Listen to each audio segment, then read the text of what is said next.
Bonjour à toutes et à tous et bienvenue dans Grand Format, votre émission de débat sur le 360. Le gouvernement Arnouch s'est engagé à mener une réforme profonde de l'université marocaine. Un large processus de consultation a été lancé il y a quelques jours avec la participation de l'ensemble des parties prenantes et qui va se poursuivre avec les assises régionales de l'enseignement supérieur prévues à partir du 12 mars prochain. Pour parler de tout cela ainsi que d'autres sujets d'actualité, nous avons rendez-vous avec le ministre de l'Enseignement supérieur, de la Recherche scientifique et de l'Innovation, Abdeltaif Miraoui.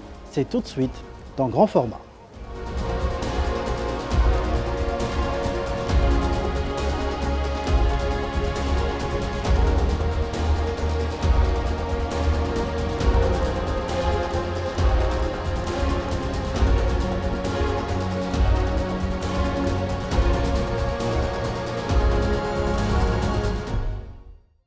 Abdeltaif Miraoui, ministre de l'Enseignement supérieur, de la Recherche scientifique et de l'Innovation, bonjour.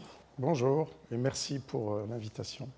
Vous êtes né en 1962 à Frey Ben Saleh, après des études secondaires à Casablanca, au lycée Jabir Ben Hiyen, ensuite au lycée El Khawarizmi.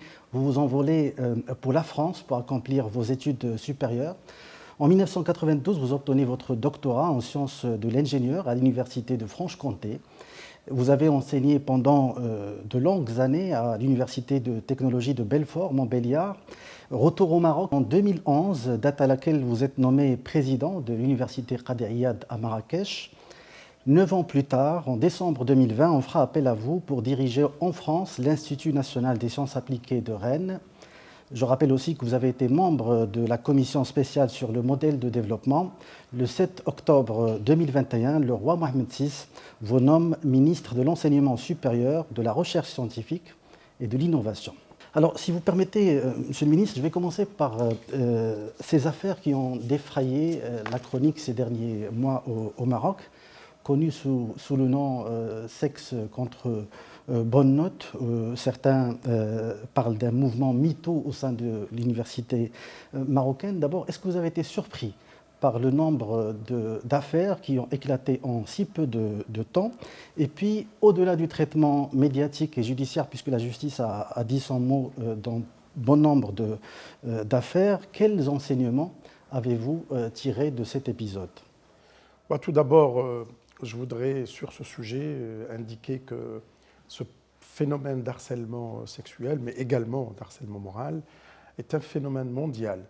Et que ce qui dérange maintenant, c'est que ça puisse toucher l'université et que ça puisse toucher l'université marocaine en particulier. Et que, alors que l'université devrait être sanctuarisée, devrait être un endroit où la liberté, où l'endroit où l'éducation, en quelque sorte, soit vraiment la priorité et l'enjeu de toutes les institutions. Bon, je ne voudrais pas que l'opinion publique puisse, sur des cas isolés, puisse généraliser. Je pense que dans l'ensemble, l'université marocaine contient en son sein des professeurs et des administratifs de grande qualité et la quasi-majorité des enseignants-chercheurs sont vraiment des gens dévoués qui font leur travail correctement. Ce que je voudrais dire, c'est bien évidemment avec quelques actions ou quelques affaires qui ont éclaté. Bien évidemment, nous étions le ministère, j'allais dire très réactif, et j'ai demandé personnellement à ce qu'il y ait une tolérance zéro. Ça veut dire que dès qu'il y a le moindre soupçon, le moindre cas, l'inspection générale se déplace, et bien évidemment, nous intervenons et nous agissons, soit en suspendant les personnes incriminées, soit également, on peut faire passer directement à la justice pour qu'on puisse aller le plus loin possible dans cette affaire. En même temps, vous avez désigné un comité d'experts qui s'est penché sur le dossier. Est-ce que vous pouvez partager avec nous les conclusions de ce travail? Alors, les conclusions, on est en train de les finaliser. Cette commission, que je remercie vivement pour d'abord d'avoir accepté, cette commission est composée de personnalités d'associations des droits de l'homme, aussi de jeunes filles qui nous ont aidés également à manifester, en tout cas à préciser les actions de harcèlement de manière précise. Parmi les éléments, bien évidemment, ils sont nombreuses. D'abord, un numéro vert pour avoir, j'allais dire, la réaction de tous les jeunes, pour qu'on puisse anticiper et que je voudrais signaler également que ce numéro vert va au-delà du harcèlement. Il va aussi pour traiter un certain nombre de problématiques personnelles, y compris chez le personnel de l'université. Et puis il y a également tous les aspects de sélection, de recrutement dans nos établissements universitaires, et que bien évidemment bientôt on va donner toutes ces informations, et puis on va essayer plutôt d'être pragmatique et de les déployer dans nos universités pour qu'on puisse, j'allais dire, faire barrage à ce genre de choses, et je dirais plus jamais ça. Et donc je pense que nous avons besoin de l'aide de tout le monde, et je m'adresse également à tous les jeunes, à tous les moins jeunes, d'être vigilants et d'être courageux et de ne pas tomber dans ces pièges, ni dans la diffamation, ni dans l'acceptation de ce genre de propositions. Et donc, je répète encore, tolérance zéro dans ce ministère, à partir bien évidemment des événements qui ont eu lieu. Autre sujet d'actualité, le bachelor, c'est ce système qui permet de renouer avec la licence qui dure 4 ans au lieu de 3 ans actuellement avec le système LMD, licence, master, doctorat. Vous avez décidé récemment de mettre fin au bachelor. Je rappelle que c'est une réforme qui a été mise en place par votre prédécesseur et qui a commencé à peine à être appliquée cette année, sachant qu'il a fait l'objet d'une réflexion d'au moins 2 ans. Qu'est-ce qui justifie cette décision et pourquoi abandonner le bachelor alors qu'il fait partie du programme gouvernemental? Alors, d'abord, l'idée d'introduire, c'est pour ça que la discussion et le débat existaient depuis 2018. Et je rappelle que dans ce contexte, lorsque je présidais l'université Qadariat de Marrakech, les soft skills, les langues et la culture ont été introduits dans tous les masters. Il y a une belle expérience qui a eu lieu, qui aujourd'hui est couronnée de succès, qui était réservée à tous les masters. Il y avait un travail qui était fait à l'échelle de la seule université francophone dans le monde qui a introduit les soft skills dans les masters des universités. Et donc les soft skills, les langues et la culture deviennent aujourd'hui quelque chose d'indispensable. Et donc c'est dans ce contexte que le débat du bachelor a eu lieu. Je rappelle simplement que le bachelor a été discuté. Peut-être que le Covid, cette période de 2 ans, n'a pas laissé le travail continuer, le débat se poursuivre au sein des universités, mais également au-delà. Et je pense que peut-être cette situation a raccourci les lieux de discussion et la maturation du projet. Mais je voudrais rappeler également que c'est l'ancien gouvernement qui a demandé l'avis du Conseil supérieur, et que l'avis du Conseil supérieur est tombé au moment où notre gouvernement est arrivé. Et donc, si vous lisez le rapport du Conseil supérieur, a été très négatif. Et pour y répondre, c'est presque impossible de répondre. Et puis, j'ai aussi beaucoup de... Est-ce que cela, Monsieur le ministre, est-ce que cela ne remet pas en cause la continuité des réformes ou, j'allais dire, la crédibilité des politiques publiques dans le domaine universitaire? Je pense qu'il y a la continuité, elle a lieu. Vous savez, dans la continuité, il y a également l'avenir de notre jeunesse et l'avenir de notre pays en ce qui concerne le capital humain. Et quand vous voyez une situation où déjà l'ancien gouvernement lui-même qui a demandé l'avis et cet avis, pour y répondre, c'est presque impossible. Et puis je voudrais signaler également, c'est qu'on a ouvert quelques formations, parce qu'il ne s'agit pas de généralisation, c'était pour expérience, c'est pour expérimenter le processus. On a fait une proposition de Bac+4. On a rajouté les soft skills et les langues au détriment des compétences fondamentales, des compétences scientifiques. Et puis qu'on a mis un projet de 4 ans, mais on n'a rien dit sur que deviendrait le master. Est-ce que le master serait à 5 ans, serait à 6 ans? Il n'y a pas eu de travail là-dessus, il n'y a pas eu de débat sur cette question. Et puis aussi la question la plus importante, c'est que deviendrait le bachelor par rapport à une licence normale dans le paysage marocain, paysage de l'administration publique. Est-ce qu'un bachelor, c'est comme une licence? Est-ce que disent les autres ministères? Et puis que disent aussi les entreprises? Donc il n'y avait pas de réponse à ce genre de questions. Il n'y avait aucune réponse au sein du ministère. Donc c'était une erreur. Je ne dirais pas que c'était une erreur, parce que je pense que tous mes prédécesseurs, je pense que tous les ministres et tous les gouvernements essayent en fonction des moyens, en fonction des dispositions qu'ils ont sur place, d'essayer d'apporter, j'allais dire, un peu du progrès dans ce qu'on fait. Ce que je dis fondamentalement, c'est qu'on ne devrait pas ouvrir quand on n'a pas de décret, on ne devrait pas ouvrir quand on n'a pas de cahier des normes pédagogiques. Et là, on a fait ces erreurs-là. Et puis je voudrais aussi également insister sur le fait que le Maroc a décidé, dans les débuts des années 2000, de mettre le LMD dans son cursus universitaire. Et c'était pour des raisons politiques, et c'était pour des raisons stratégiques, pour qu'on puisse rester j'allais dire, le lien entre l'Europe et l'Afrique. Et que malheureusement, ce LMD, on ne l'a jamais appliqué. Vous savez que le LMD, sur le plan européen, a été mis en place pour introduire les langues, la culture, les soft skills et la mobilité des étudiants.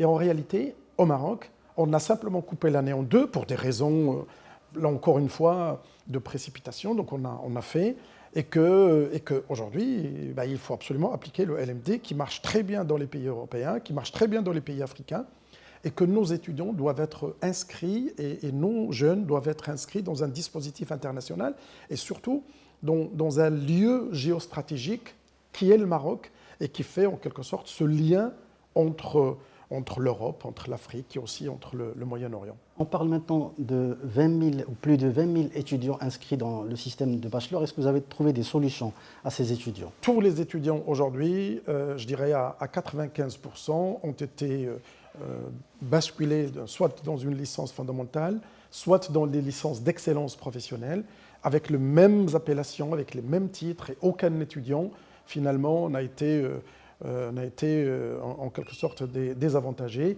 Tout est rentré dans l'ordre, avec accord, bien évidemment, des présidents d'université, des doyens, des responsables des filières et aussi des étudiants. Le choix des étudiants a été très important parce qu'il y va, en quelque sorte, de l'intérêt de notre jeunesse et puis de leur famille. Et aujourd'hui, la question du bachelor est derrière nous. Nous sommes maintenant dans une démarche de comment co-construire ensemble ces compétences de langue, de soft skills, de culture, à l'intérieur d'un modèle que nous avons choisi et quelque chose de complet, bien évidemment, on y viendra. Justement, on va en parler avec le plan d'action que vous êtes en train de préparer. Mais un mot sur un autre sujet d'actualité, c'est celui relatif aux études de médecine. Le 17 février dernier, dans une note adressée au président des universités, vous avez acté la décision de réduire les études ou la durée des études de médecine à 6 ans au lieu de 7 ans. Est-ce que c'est une décision mûrement réfléchie? Et je dirais pourquoi 6 ans, pourquoi pas 5 ans, sachant que le nouveau modèle de développement, le rapport sur le nouveau modèle de développement dont vous êtes l'un des principaux contributeurs, avait recommandé 5 ans. Alors, il faudrait situer, j'allais dire, un peu ce travail dans un contexte international. Comme vous savez, aujourd'hui, il y a des transformations qui sont en train de se passer devant nos yeux, qui sont des transformations colossales, et que bien évidemment, le Maroc ne peut pas rester, j'allais dire, à la traîne comparé à ce qui se passe aujourd'hui sur le plan international, avec cette digitalisation, avec ces disruptions qui sont aujourd'hui, je dis, incontestables. Et puis nous avons également un chantier royal que Sa Majesté l'Ansro a lancé, qui est la couverture généralisée, la couverture médicale généralisation de la protection sociale. Et qu'aujourd'hui, le Maroc, il a 17 personnels médicaux pour 10 000 citoyens, comparé à 23 au niveau de l'OMS, et que nous sommes très en retard sur cette question. Deux choses l'une.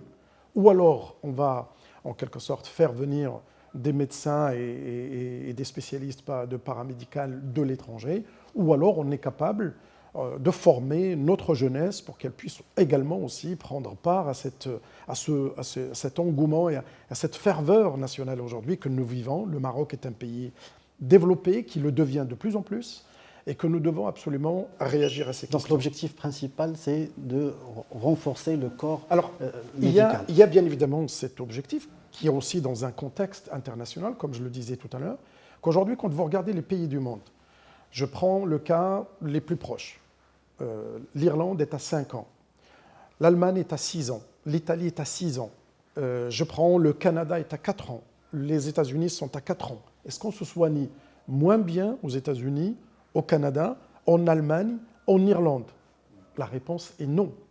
Ceci dit, nous sommes réunis avec les présidents d'université, avec tous les doyens des facultés de médecine, de dentaire et de pharmacie du Maroc, Et j'ai lancé la discussion pour voir comment on peut mettre le dispositif de formation dans le médical, dans sa globalité, à l'aube de ce qui est en train de se faire aujourd'hui, et surtout comment anticiper ces changements, ces transformations qui sont en train de se dérouler devant nos yeux avec la digitalisation, mais aussi avec ces transformations et ces disruptions sur le plan écologique, économique, etc. Et donc, il y a la discussion est arrivée pour arriver à 6 ans. On aurait pu éventuellement prendre le modèle, les résultats du nouveau modèle, et que nous avons sagement préféré, avec les doyens, de faire d'abord 6 ans. Il faut qu'on puisse vraiment aller, j'allais dire, en douceur. Alors on passe à 6 ans, sachant qu'un étudiant en médecine aujourd'hui au Maroc passe en moyenne 8 ans avant de soutenir sa thèse. Et des fois 8 ans et demi, des fois 9 ans. Des fois plus. Mais est-ce que cette décision ne risque pas de dégrader la qualité du doctorat marocain? Est-ce que vous n'êtes pas en train de viser la quantité au détriment de la qualité du doctorat en médecine au Maroc? C'est un faux débat, parce qu'à chaque fois qu'on veut revoir le programme, parce que vous savez que c'est chaque époque avec ses moyens. Je vous donne juste un exemple tout simple. Je crois qu'il y a 10 ans, on faisait une analyse génétique et puis on l'envoyait à l'étranger, puis on attendait 1 an, 6 mois, des fois même beaucoup plus, pour avoir le résultat. Aujourd'hui, vous faites une analyse, vous avez le résultat pratiquement sur le champ. Je pense que les moyens technologiques et scientifiques ont beaucoup évolué. Et si à chaque fois on rediscute ce qu'on a fait et puis on dit que la qualité, je pense que le travail qui est fait aujourd'hui, qui est mené, et c'est ce que j'ai demandé à tous les établissements, à toutes les forces vives du métier de médical, de se réunir, de trouver les moyens de telle sorte que la qualité soit vraiment le précurseur de notre discussion. Moi-même, je vais rencontrer les associations des étudiants, je vais rencontrer les associations des médecins, donc je rencontre tous les spécialistes et je crois que la quasi-totalité de tous les intervenants sont pour cette diminution de 6 ans. Alors maintenant, il faut la travailler. Je pense que les spécialistes, ils travaillent les questions techniques, comment numériser, comment faire en sorte que les stages soient des stages optimisés. Justement, Monsieur le ministre, par rapport aux stages, qu'est-ce que vous allez faire pour les terrains de stage? Parce qu'on sait que la médecine, ça prend au pied des malades. Et les étudiants en médecine, déjà, en fait, se plaignent d'un surpeuplement, d'un sureffectif au niveau des terrains de stage. Maintenant, 4 étudiants se partagent un lit ou plutôt un patient, sachant qu'il y a quelques années, il fallait compter au moins 5 étudiants, ou plutôt un étudiant pour 5 malades. Alors, quelle solution vous allez apporter pour les terrains de stage? Alors d'abord, je laisse les spécialistes en train de travailler, mais ce que j'ai compris de leur discussion, c'est qu'il va y avoir la généralisation des lieux de stage. Donc on va élargir les champs de stage dans les cliniques, dans les hôpitaux, mais qu'on introduit également, on est dans cette phase également de digitalisation, que les aspects de simulation vont prendre aussi une grande part dans les formations, ce qui n'était pas le cas aujourd'hui, que ça commence. C'est une thématique qui est aujourd'hui très développée dans les pays occidentaux et dans les pays les plus développés dans la partie médicale, même si personnellement je reste pragmatique et que bien évidemment la pratique dans les hôpitaux, dans les CHU et dans les cliniques est indispensable. Mais on va élargir pour avoir beaucoup plus de place que ce qu'on a aujourd'hui. Et donc, voilà, c'est le travail qui est en train d'être mené. Les spécialistes ont tous convenu que c'est une opération qui va avoir du succès. Et qui va être accompagnée par des moyens financiers. Et qui va financiers. être accompagnée, bien évidemment, par des moyens de motivation, que ce soit des professeurs, que ce soit des gens qui accueillent les stages. C'est un enjeu de l'État marocain. Ce n'est pas un enjeu d'une équipe. Et je voudrais insister sur le fait que la qualité va augmenter parce que, bien évidemment, il y aura l'introduction de tous les nouveaux outils et puis tous les nouveaux équipements qui puissent exister dans le monde. Notre pays est capable aujourd'hui de faire face à des situations comme celle-ci, d'autant qu'on a les technologies avec nous. Quand est-ce que vous allez commencer à appliquer cette réforme? Et est-ce que ça concerne juste les nouveaux arrivants? Comment vous allez faire? Normalement, on devrait commencer à partir de l'année prochaine, de la rentrée prochaine. Donc il va y avoir plus de places mises au concours par rapport à ce qu'on avait maintenant. L'idée est de doubler pour 5 prochaines années. Vous avez un objectif de numéris clausus? Oui, bien sûr, qu'il faut qu'on dépasse. Oui, aujourd'hui, c'est de doubler les capacités que nous avons aujourd'hui. Et puis de commencer à partir de la 3e année. Ceux qui sont en 3e année aujourd'hui, ils seront dans le cycle de 6 ans, mais la discussion est encore ouverte. Ceux en 4e année ou 5e année, ils poursuivent leur cursus normalement jusqu'à la 7e année. Voilà. Aussi, c'est une discussion qui est encore sur la table entre les doyens, les étudiants, les professeurs, les syndicats. Je pense que ce sont des discussions que les doyens et les présidents d'université sont en train de mener. Et je leur ai demandé de la mener pour qu'on puisse de co-construire un projet ensemble. Et ce ministère mise beaucoup sur la co-construction pour qu'on puisse avoir quelque chose qui fait 1 plus 1, que ça puisse faire 3, si ce n'est pas plus. Il y a un phénomène de fuite d'étudiants en médecine, ou plutôt de docteurs en médecine vers l'Europe, vers la France, vers l'Allemagne. Et c'est un phénomène qui s'est accentué ces dernières années. 600 à 800 médecins quittent le Maroc chaque année. Est-ce que cette mesure, à votre avis, va inciter les docteurs en médecine ou les médecins à rester au Maroc? D'abord, c'est une fierté que d'avoir... on parle de qualité. La qualité des médecins est très demandée dans tous les pays étrangers. Bien évidemment, compte tenu de la langue, c'est beaucoup la France, le Canada, la Belgique, la Suisse. Donc c'est une fierté. Mais non, je pense que vous pouvez faire ce que vous voulez pour arrêter la mobilité des êtres humains, la fuite des cerveaux. Je pense que le Maroc est fier d'avoir ses compatriotes qui exercent dans d'excellentes conditions. Et regardez les exemples aujourd'hui qui partent et qui font carrière et puis qui reviennent. Je n'ai pas d'inquiétude sur cette question. Et je pense que, vous savez, quand on légifère, on ne pense pas à ce genre de choses. Nous avons besoin de médecins marocains qui connaissent la société marocaine. Et je voudrais rappeler que le médecin n'est pas simplement un technicien de la maladie ou de réponse sur le plan médical. C'est également un coach, c'est également quelqu'un qui travaille avec le patient.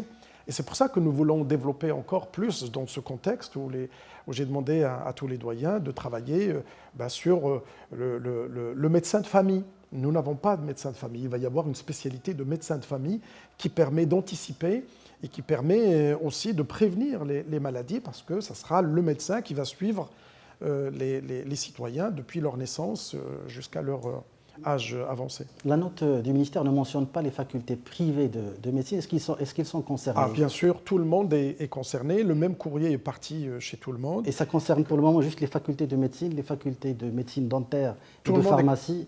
Tout le monde est concerné sur la réforme pour doubler les effectifs, pour essayer d'augmenter les effectifs. Pour le cursus de 6 ans maintenant actuellement chez les dentaires, est-ce que ça va changer? Alors, ça ne va pas changer, mais les discussions vont avoir lieu plus tard, de telle sorte que le mouvement de formation du corps médical marocain puisse suivre un peu cette transformation du paysage de santé pour lequel Sa Majesté l'Ansro a appelé. Et il faut qu'on soit digne de ce mouvement et de cette capacité pour pouvoir réagir à ces besoins de demain qui se posent aujourd'hui au Maroc. Alors, en parlant de réagir, je voudrais vous faire réagir, Monsieur le Ministre, par rapport à certaines pratiques, entre guillemets, malsaines chez les facultés privées de médecine au Maroc. On a vu votre prédécesseur autoriser, il y a quelques mois, dans le temps mort du précédent gouvernement, 2 nouvelles facultés privées de médecine sans que ces facultés ne soient attachées ou adossées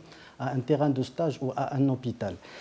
La question, est-ce que vous comptez mettre fin à ces pratiques et surtout inciter ces facultés privées de médecine à respecter les cahiers des charges signés avec le ministère?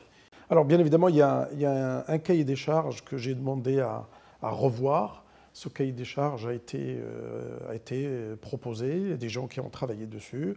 Le ministère de la Santé a donné aussi son avis pour toutes les facultés privées ou publiques, de telle sorte de pouvoir avoir un espace de formation et un paysage de formation dans le médical qui soit le plus cohérent avec les besoins du pays. Aujourd'hui, le Maroc a besoin de toutes ses forces. Les enfants qui sont dans le privé sont également nos enfants. Tout ce qu'il faut, c'est de veiller à ce que la qualité soit là et que, bien évidemment, c'est un service, c'est ce que je répète toujours, que le privé est un service public qui est sous-traité au privé. Ce n'est pas la même chose que de faire une entreprise de fabrication de quoi que ce soit. les normes de formation et de production, excusez-moi de le dire aussi vulgairement, de production de médecins est la même, que ce soit dans le public ou dans le privé. Nous veillerons à... Malheureusement, ce n'est pas le cas actuellement chez le privé. Je pense que notre pays par des besoins à traverser des moments et qu'aujourd'hui, je voudrais que le ministère puisse être le lieu de régulation et de contrôle et que j'espère que tout le monde sera en quelque sorte dans cette politique. Je n'ai pas l'habitude de critiquer ce qu'ont fait mes prédécesseurs. Je pense que chacun fait ce qu'il peut au moment où il y a des fenêtres et que tout ce que je peux vous assurer, c'est que ce ministère travaille dans la transparence et qu'on essaiera de faire au mieux pour aider notre pays à faire face à cette demande qui est très forte. Je l'espère qu'on va tous gagner ensemble. Et je répète encore une fois, le privé, il réalise une mission publique.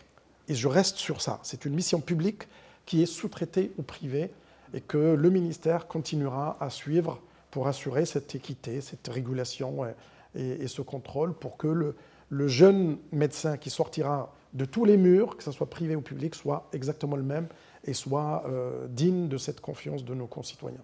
Cela fait 5 mois que vous êtes à la tête du ministère. Vous avez laissé entendre que vous allez opérer une réforme profonde de l'université marocaine. Vous avez lancé il y a quelques jours un large processus de consultation qui va se poursuivre dans les prochains jours avec ce que vous appelez les assises régionales. Où en êtes-vous aujourd'hui ? Alors, je voudrais encore une fois situer le contexte. Le contexte aujourd'hui est un contexte de transformation sur le plan mondial. Regardez ce qui se passe dans tous les pays du monde. Aujourd'hui, il y a un espace dans lequel le Maroc peut rentrer pour construire un capital humain qui lui permettra de faire face à toutes ces transformations numériques, toutes ces ruptures. Et qu'aujourd'hui, nous avons besoin de travailler, c'est ce que je disais tout au début, en ce qui concerne les compétences transversales. 95% de nos jeunes viennent de milieux modestes.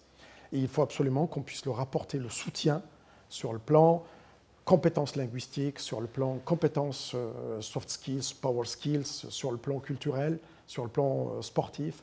Et donc, bien évidemment, ça demande une réorganisation de notre pédagogie, encore une fois, toujours dans le LMD. Et donc, j'ai souhaité à ce qu'on puisse avoir des assises régionales par région, que puisse y avoir le débat, les échanges autour des grands points. Et il y a également une approche qui ne se passait pas auparavant chez nous, c'est quelle est la place de la région. Nous avons choisi la régionalisation avancée, comment mettre la région au cœur de nos préoccupations et comment la région doit mettre l'université au cœur de ses préoccupations. Et donc, c'est ces échanges-là. Nous avons déjà commencé, beaucoup d'ateliers aujourd'hui se passent au niveau régional et que nous allons couronner ça par une journée qu'on appelle les assises. Et les assises auront 4 volets.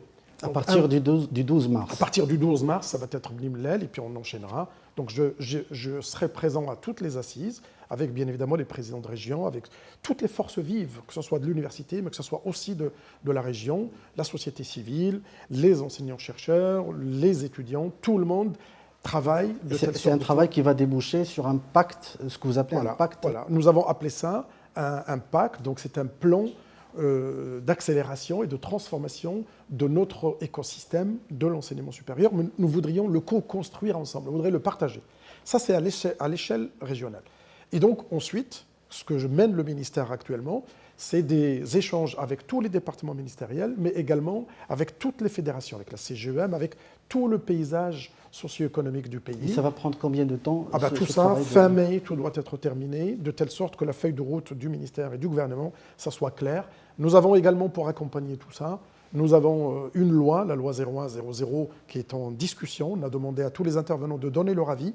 Donc vous allez l'amender, c'est ça ? Absolument, on est en train d'amender. Et puis nous avons également tout ce qui est statut de l'enseignant-chercheur et statut du personnel dans les universités pour que notre pays puisse avoir vraiment tous les outils qui lui permettront de faire face à ces années futures. Alors justement, en parlant, Monsieur le ministre, des professeurs, 5000 professeurs universitaires vont partir à la retraite à l'horizon 2025. Est-ce que vous avez pensé à la relève ?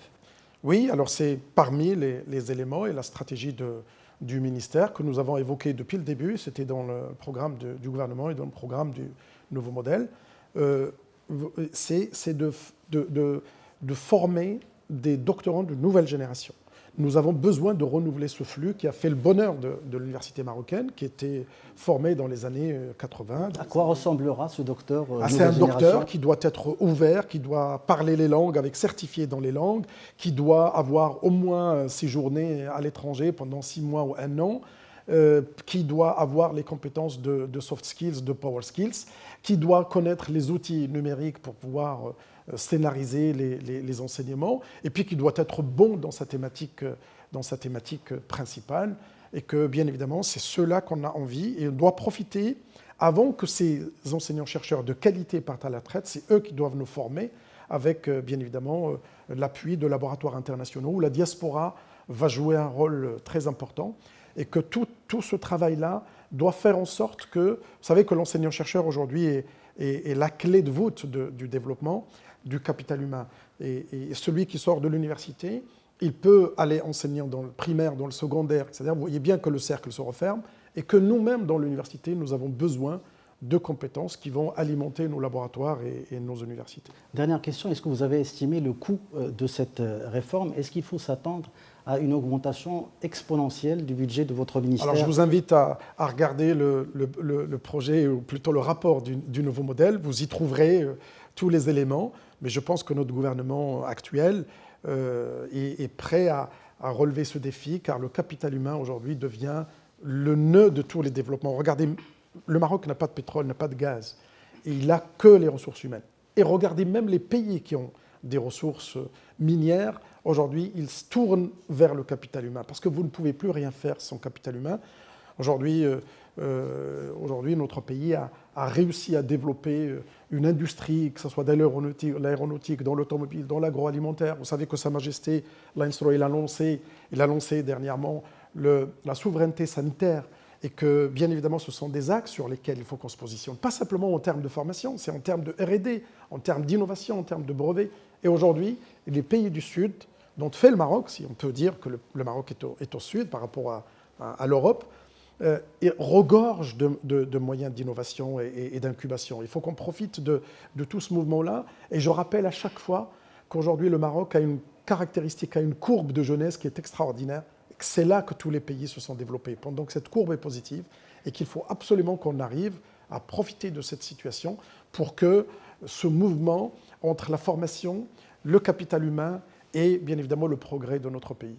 Abdeltaïf Miraoui, ministre de l'Enseignement supérieur, de la Recherche scientifique et de l'Innovation, merci d'avoir répondu à nos questions. Merci beaucoup. Merci à vous, chers internautes, d'avoir suivi cette émission. À très bientôt.